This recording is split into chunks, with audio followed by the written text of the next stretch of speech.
And now let's move to numbers of a different sort. Over 3.5 million South Africans have received at least one dose of the COVID jab.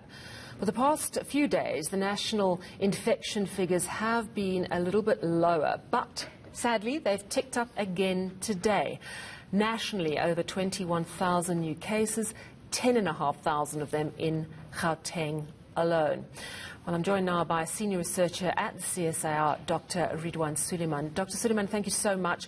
We've relied on you so much during this pandemic to track the numbers and tell us what they mean. If you look at what Gauteng's numbers are doing, are we over the peak of the third wave yet? Good evening, Sally. No, I wouldn't say that we're over the peak of the third wave in Gauteng just yet. However, we are seeing promising signs that the number of confirmed cases in Gauteng is slowing down and possibly even leveling off at this stage.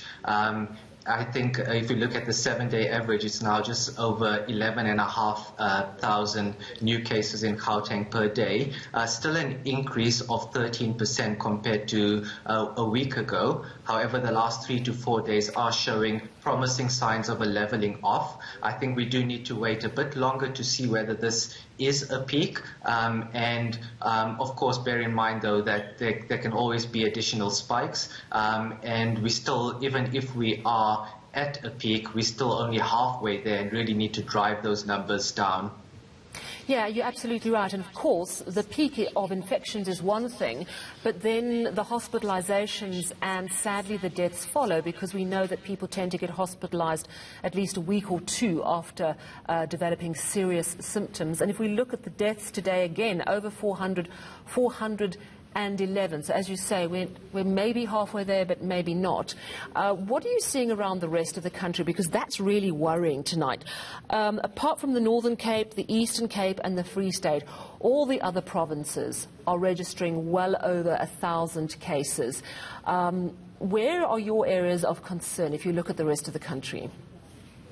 Indeed, Sally. I think even after seeing some promising signs in Gauteng, we're certainly not out of the woods, and certainly many of the other regions are showing concern. I think firstly to point out is all of the neighboring provinces of Gauteng are showing very significant rises still, and not unexpectedly due to their proximity to Gauteng. Northwest is now at its highest point it's ever seen since the start of the epidemic, now over 60% higher than the previous peak.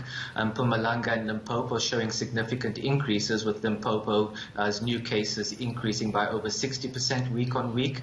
Even the Free State, after showing a decrease for about 2 weeks, this past week is showing a slight uptick.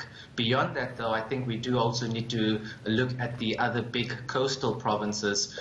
Western Cape is now reporting an average of over 2,200 cases per day over the past week, an increase of 44% week on week, and now already the case loading is up to 2/3 of what it saw at the peak of the second wave, and new cases there are doubling about every 13 to 14 days. And then also in KwaZulu-Natal, new cases there are up over 50% week on week, or doubling every 10 to 11 days. So really, I think across the country there's a lot to be concerned of still.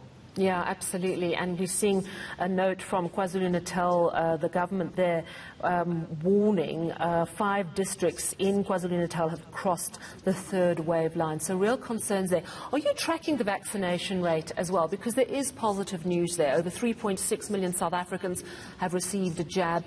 Discovery Health telling us that we've hit our highest daily jab total, 180,000 jabs, and we really seem to be ramping up.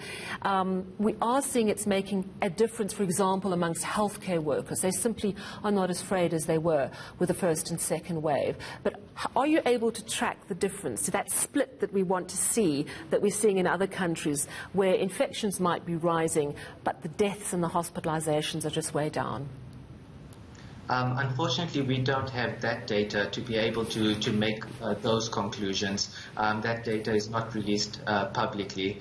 So I think it would really be very useful to get a breakdown of the new infections, of the hospitalizations, and even of the deaths, which of those have been vaccinated or not. Unfortunately, we just track the overall numbers, so aren't able to make any further deductions from that. All right. Well, thank you so much for your time this evening. We really do appreciate all the hard work you do. Crunching those COVID numbers, really crucial to get an understanding of where we are with the successive waves of COVID-19. That was Dr. Rihdwaan Suliman from the CSIR.